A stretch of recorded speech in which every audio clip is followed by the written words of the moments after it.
Thank you. I'd like to call this session of the Board of Revision to order and acknowledge that we are in Treaty 1 territory, the home and traditional lands of the Ojibwe, Cree, and Dakota peoples, and the national homeland of the Red River Métis. Our drinking water comes from Shoal Lake 40 First Nation in Treaty 3 territory. My name is Harvey Diamond. I'm chairing this meeting. With me today are Gail Anderson and Faye Branson. The assessment department is represented by Karina Durochny, and our administrative personnel is Nicole Carnegie. We'll be hearing applications for revision. To the Zoom participant of this hearing, please note that you'll be placed in the waiting room until your property is called upon. When it is your turn, you will be admitted into the meeting. Kindly follow along the City of Winnipeg's Board of Revision YouTube channel for the hearing process. Once host admits you into the hearing, please close or mute your YouTube player. You'll then be permitted to speak with respect to your property. And once your hearing has concluded, you can leave the meeting. We'll be hearing application revision of business assessment roles in accordance with the Municipal Assessment Act and the City of Winnipeg Charter. The matters for which revision are requested are being described in each application, and we will be limiting discussion to those matters. The statements that are made at this hearing must be sworn in testimony, and when speaking to a matter must first be sworn in. Be advised that comparisons of assessments of properties are not considered as evidence of market value by the Board of Revision. The Board of Revision is appointed annually by Council and is independent of it and the City Administration. We make our decisions on the basis of the evidence provided at this hearing, and we issue written orders that we mail to all parties as soon as possible. Please note that the Board's decisions with respect to an application may be appealed to the Manitoba Municipal Board if a matter pertains to assessed value, or to the Court of King's Bench if the matter pertains to an application for exemption from taxation. And should you wish to appeal, information on how to do so will be included with our order.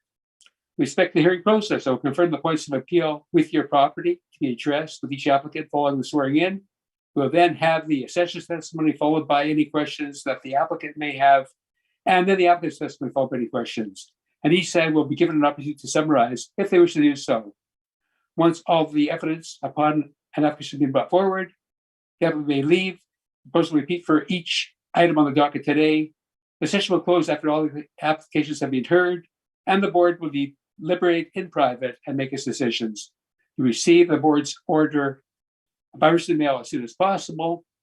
And as information, please note that all public hearings are live streamed, recorded, and will form part of a public record. And today you will be hearing items 2 and 6.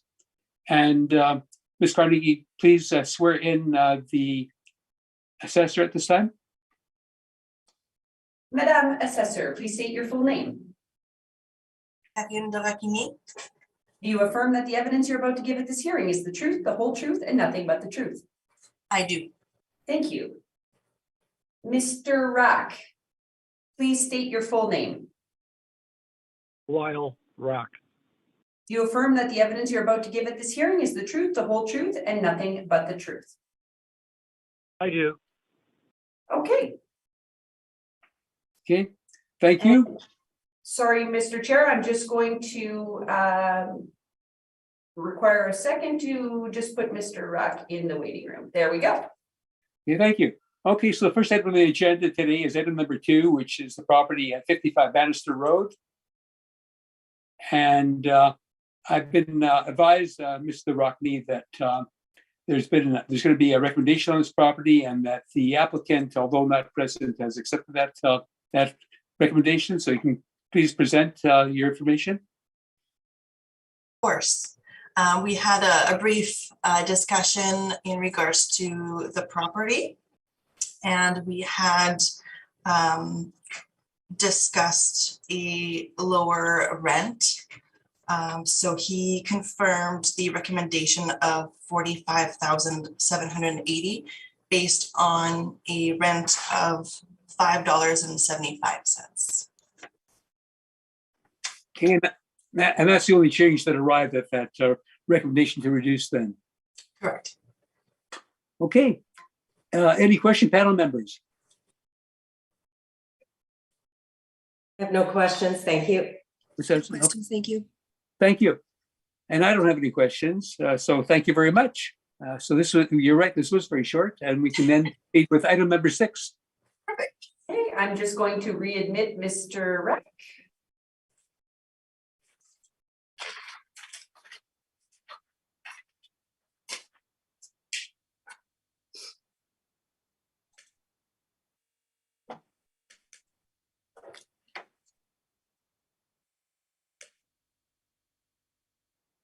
Hi, Mr. Rack, can you hear us? Yes, I can. Okay, wonderful, thank you. Yes, we're now proceeding, Mr. Rath, with 1300 St. James Street, and the assessor can present her evidence when ready. Mr. Chair. This is for file number 22-4118. As per your comment for the address of 1300 St. James Street, rolling year is 2023. Business ID is 53148. The total annual rental value is $339,060. Total area of all the premises is 43,189 square feet. We have an overall ARV of $7.85 per square feet. That includes the base ARV as well as the occupancy cost per square foot. This is owner occupied for this property. The table below shows the premise area, 43,189 square feet, in which we've applied a base rent of $5.35 per square foot, in which gives us the base ARV of $231,061. And then we've applied the occupancy costs on all of the space of the property. And the total occupancy cost is $107,973, in which adding to the base rent is a total annual rental value of $339,060. Our model relies on rent comparables, which are provided below. They range with the lease start date of 2016 to 2020. All of the comparables have a bunch of different lease terms ranging from 4 years to 10 years. And the area ranges from 31,022 to 53,709. The reported rent ranges from $5.75 all the way up to $9.57. All of these comparables are fairly similar to our subject. On our page 2 is a map showing its location, which is right off of St. James Street across of Costco. And we provided an overhead photo shot as well. We feel that the assessed value of $339,060 is fair and equitable, and ask for it to be confirmed. Thank you. Okay. Any questions, Mr. Rack? Yes. Are you aware that there's no air conditioning in that warehouse? I was semi-aware. I had viewed a comment that was previously advised. Unfortunately, we have yet to inspect the property to be able to verify that to be true and to confirm it. Well, wouldn't you think a warehouse that has ceilings that are over 20 feet high would not have air conditioning? I mean, when you have ceilings that high, it is a warehouse. You don't have to air condition mattresses and furniture. And because the ceilings are so high and hot air rises, there's no need to have air conditioning in a warehouse. Wouldn't you agree? Mr. Rack, if you've got evidence that substantiates there's no air conditioning, you can give that to us when it's your turn, and we'll certainly take that into account. Okay. I do have a follow-up comment. Okay. Is it strictly for storage only? That's correct. Okay.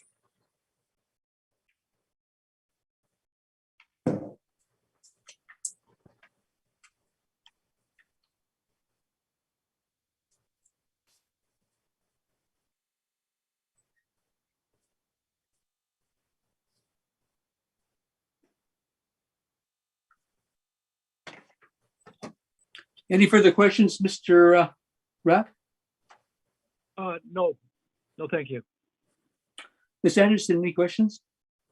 My questions relate to the use of this property. So under the city's record, what does it indicate is the use of this property, the type of business in this property? We do have it as a warehouse. Okay, as a warehouse for storage only. Correct. Okay. Okay. And there hasn't been an inspection recently. Is there a record of when the last inspection of this property was? I would have to look into it, but I do recall it wouldn't be recently, no. Okay. And of the rent comparables that you provide, what rent comparable would you say is the best rent comparable for the area that this property is in? It's on St. James, so.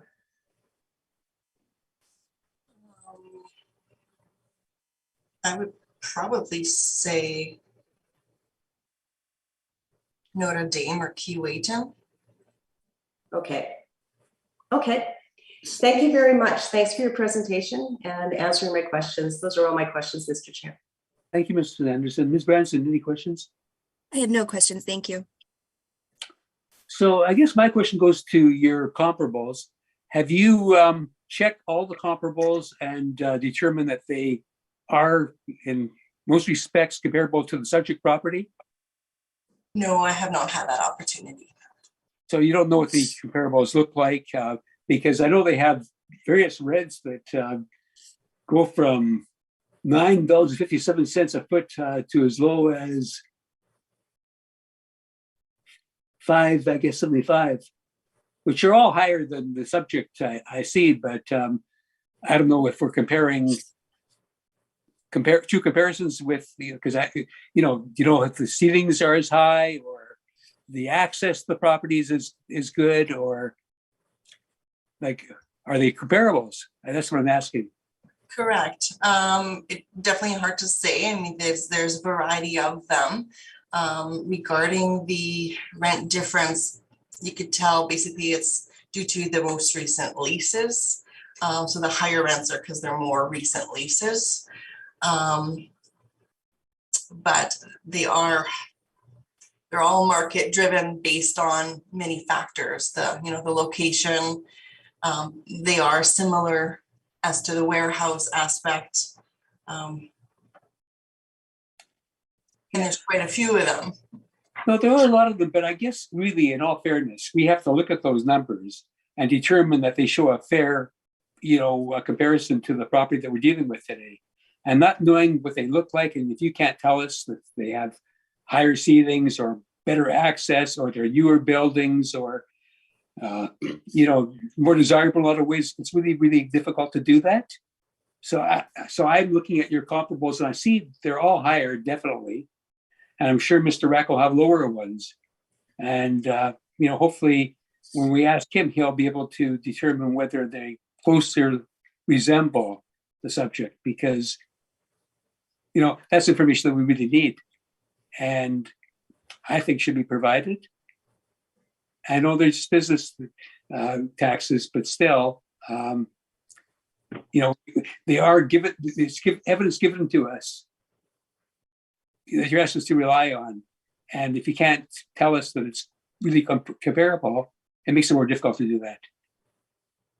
Right, understandable. They're market driven, so yeah, they are driven by similarity of the subject.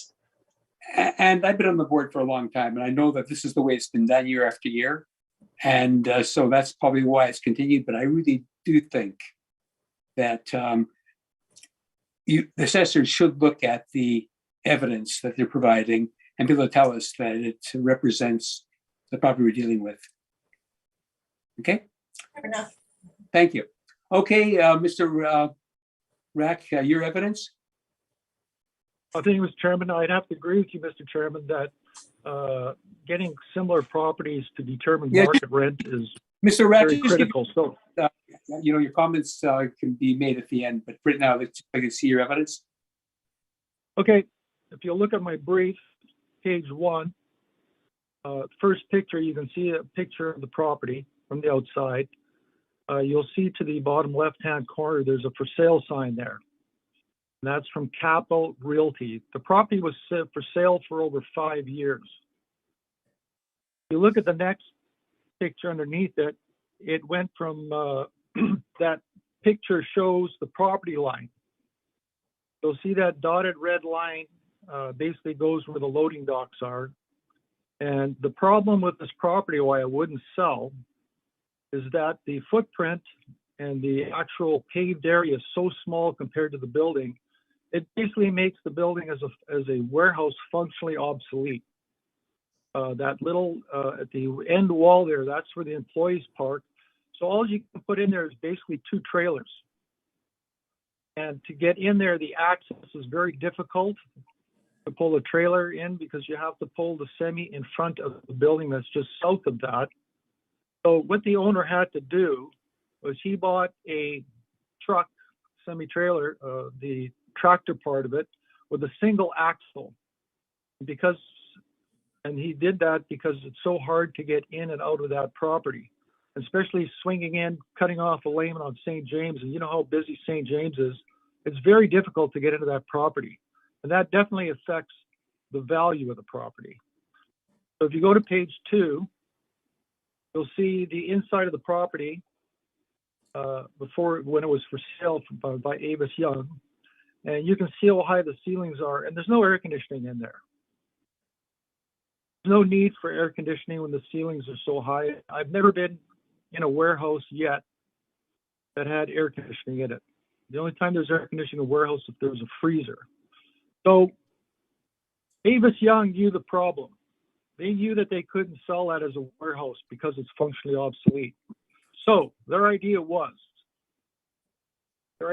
to remove 16,000 square feet of the building and make a parking lot. And basically, as you can see, is a picture where it's the retail storefront rendering. And it says right above that, remove approximately 16,000 square feet of the building, resulting in a very remarkable high cube quasi-retail with 26-foot high ceilings. Well, that's a big warehouse. Ideal for warehouse style, big items or clearance center. Well, I did some estimates as far as parking lot goes. That parking lot would probably be about $300,000 to put that parking lot up, plus destroy 16,000 square feet of that building. That wasn't going to happen. Nobody wanted it. So for 5 years of the sale, it finally went into receivership. The bank took it over, and the new owner basically paid the bank what they wanted for it.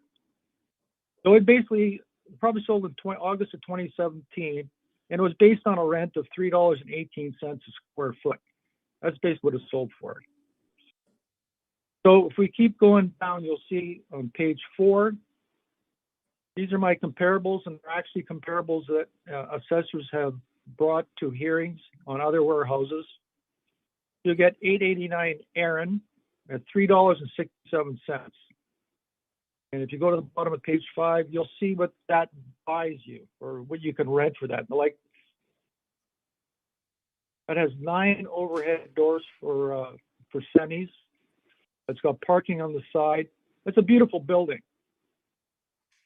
So if you go down to the next one, 590 Barry, at 64,840 square feet, that rented for $4.17. These are assessor comparables. And finally, you go down to 1309 Mountain at $475. And I think for $475, that's a high rent compared to the subject, because the subject has that inherent problem of no space. I mean, you can't even store a semi-trailer that's about to go into the loading dock. You can't do it. There's no space. So you have to pull one out, put another one in, and take it actually right off the lot.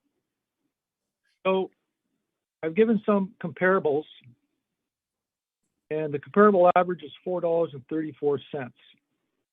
So the assessor's comparables basically comes out to an average of a little over $4. So considering the problem with the property, that it's basically functionally obsolete, there's no place to bring in trailers and take them out, I'm coming up with a value of $4 a square foot. And I think that's even still on the high end. it's pretty hard to find a property that's similar to this because there are none when it comes to the warehouses. As far as I've looked, I can't find anything that's got this problem. So I've taken the air conditioning out because there's no air conditioning. There's never air conditioning in a warehouse. That'd be insane to try to cool off a warehouse. Besides, it's always cool anyways. So my value I've come up with is $265,620 annual rental value, and I'll have to add that I do have a rebuttal brief. That's my presentation, Mr. Chairman. Thank you. Thank you, Mr. Rock. Mr. Rocky, do you have any questions?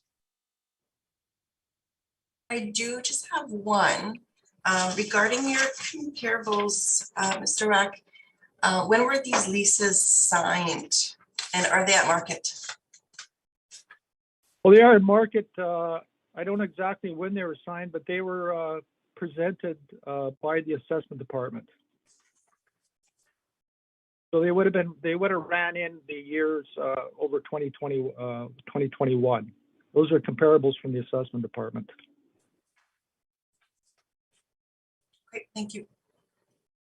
And I would have to say that the 2020, the table I have with all those rents, that's from the Johnson report. So those are asking rents from December 2020 up until June 2021 when the reports, those are the end dates of the report.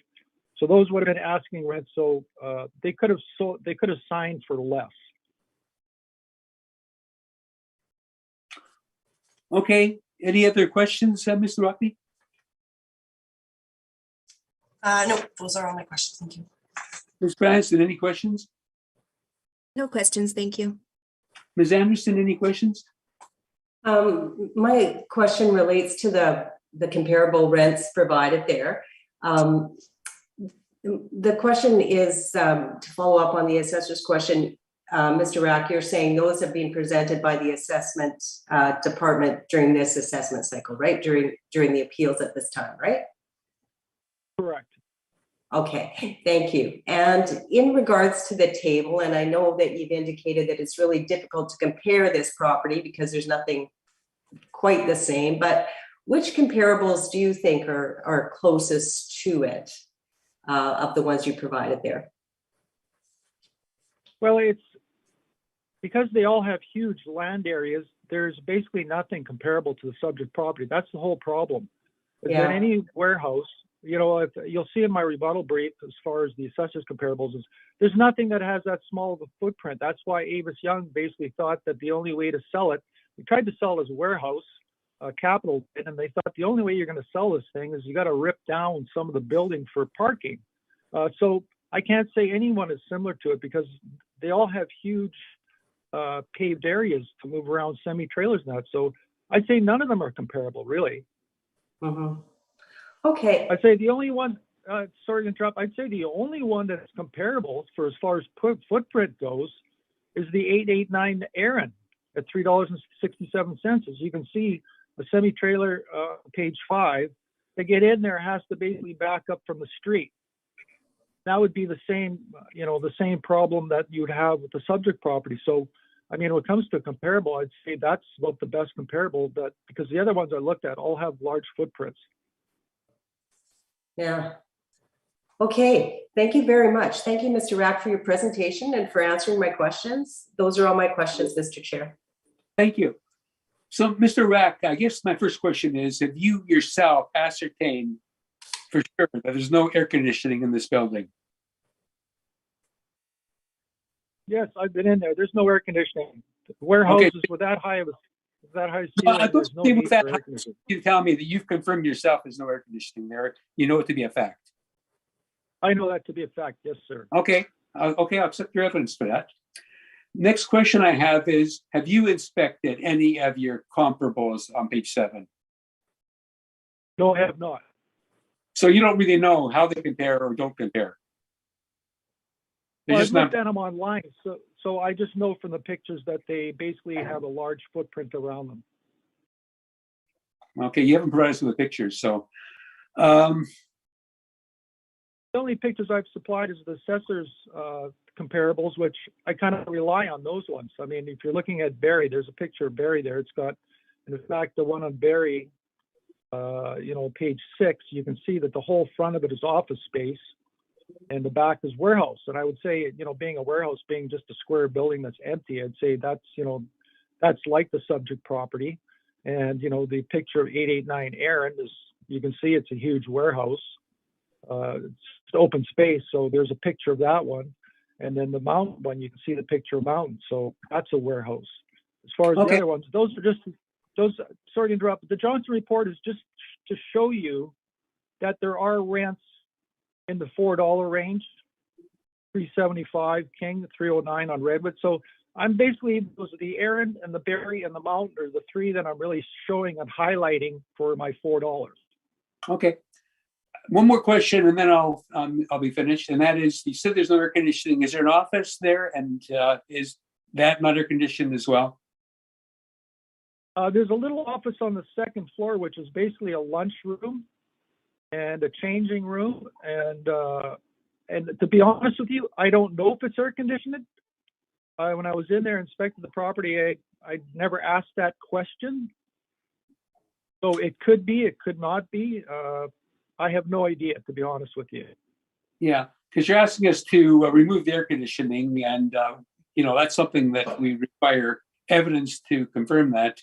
And although most of it might not be air conditioned, it's not uncommon in these properties to have office space, so there'd be partial charge for air conditioning for the number of square feet. Well, I know the office space because the assessor for realty supplied a diagram for it, and I have evidence of that, but they haven't. The office space is about 750 square feet.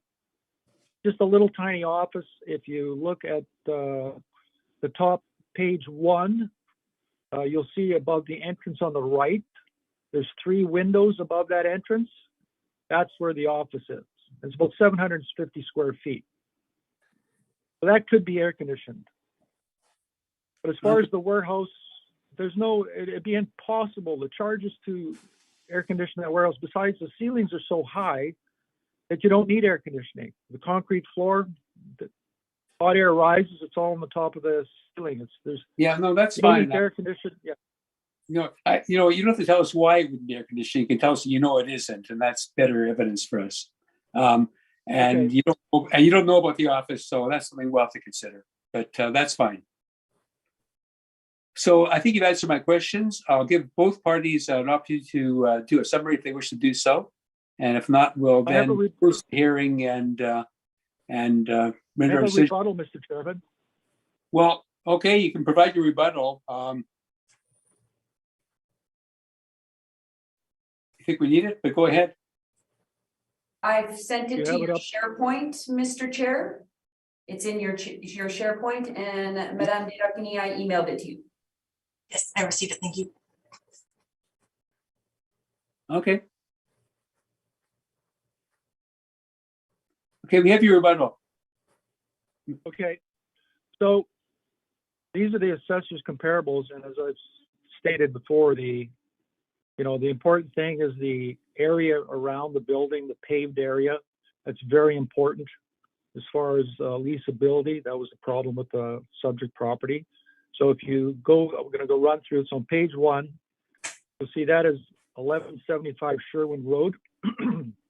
And you can see by the pictures there that the front of the building is actually office space. And you have the loading docks to your left, and you can see the amount of paved area around the building. That is actually, there's 2 tenants in that building, and this one is basically Macdon or Macmore.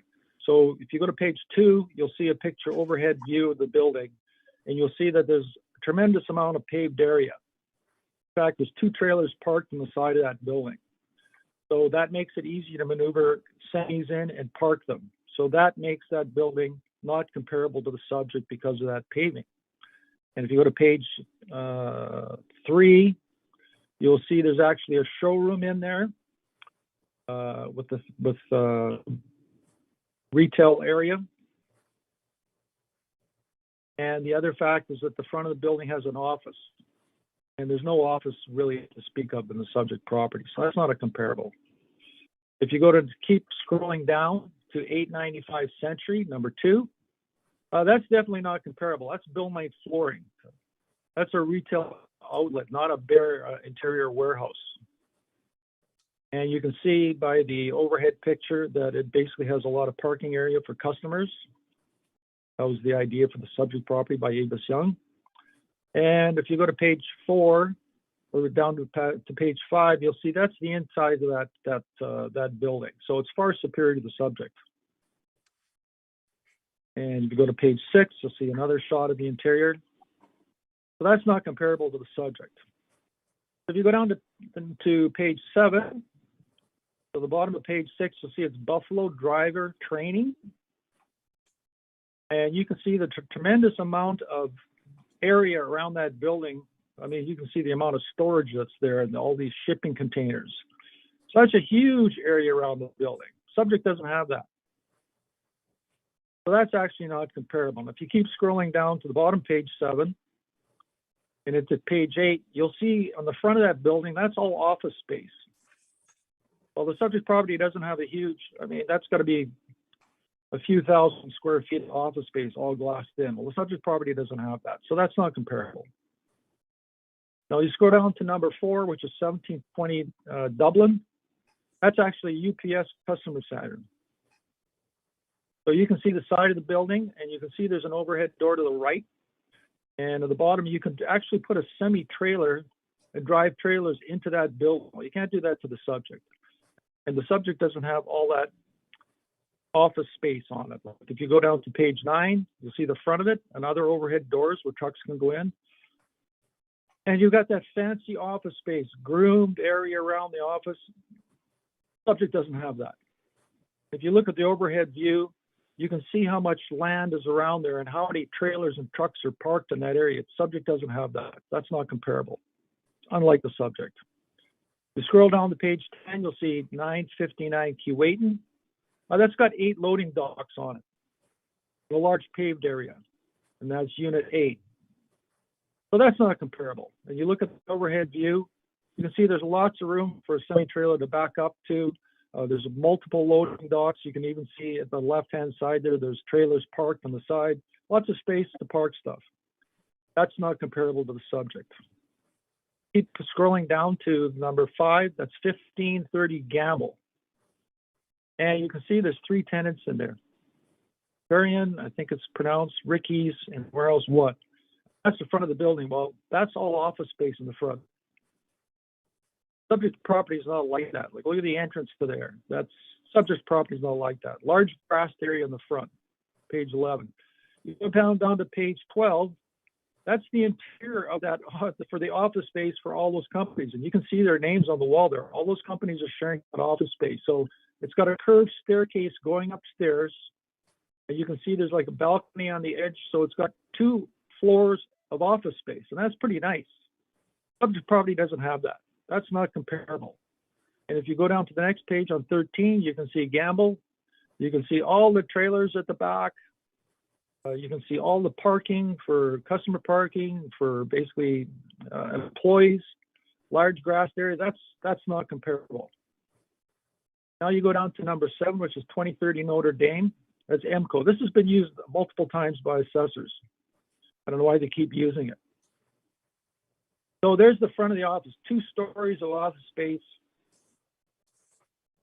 Basically not comparable. The subject property doesn't have that. All these factors, show why the rents for these properties are higher than the subject. So then you get an overhead view and you can see the amount of space around that property to park stuff. Maneuver semi-trailers, the parking area is bigger than the whole subject property's footprint. Okay, now you go down to 925 Keewatin, number 8. Again, that actually has a retail store parts service on it and a tremendous amount of parking area. So you go down to page 15, you'll see an overhead view of that property. Lots of parking. Again, that would increase the rent. Subject property doesn't have that. You keep going down to number 9, 89 Bunting Street. That's unit 2. Unit 2 would be somewhere on that left-hand side. Unit 1 is the front with the office. So you can see the parking area, the semi-trailers, everything's stored there. Again, it's got so much parking around it. Large grassed area, superior to the subject property. That would mean there'd be more rent. And again, you come down to this 1300 St. James, extremely small little area there to park stuff. Difficult to get from the street. It's not comparable to anything. That's why the rent is only worth $4. And that's my presentation, Mr. Chairman. Thank you. Thank you, Mr. Rack. Mr. Rockney, any questions of Mr. Rack on his rebuttal? No questions, no. Okay, thank you. Ms. Anderson, do you have any questions of Mr. Rack on his rebuttal? I have no questions. Thank you. Thank you. Ms. Branson, do you have any questions? Thank you, Mr. Chair. And I don't either, so thank you very much. And if anybody would like to make a summation, I'll let you do so. Although I can say, Mr. Rack, I think that your rebuttal probably did that. If you Yeah. go ahead, allow. Yeah, I have nothing to say. Okay, thank you. I'm good. Okay, Mr. Rock, do you have anything you'd like to say in finalizing your submission? Yes, if I may. Thank you, Mr. Chair. I just thought I'd make the comment that in regards to our comparables, we were more focused on the square footage incomparable to the subject. Many of the comparables provided were the same as I think Mr. Rack had mentioned at a time as the realty appeal. And if I just may voice that the rent had been confirmed at that time. And that concludes my comments. Okay, well, in spite of that, I have to tell you, Mr. Rackney, we have a decision to make. If these things are rubber stamped, there'd be no point in having a hearing. And we did hear evidence. There might be different evidence, but I can't speak for the board members, so I'm not sure what our decision is going to be, but we'll certainly base it on the evidence we heard today. Okay, so we've now heard all items on the agenda today, so we'll conclude this meeting and you'll receive our decisions in very short order. Thank you. Thank Mr. you. Chair. Thank you, board panels. Have a good day. Thank you.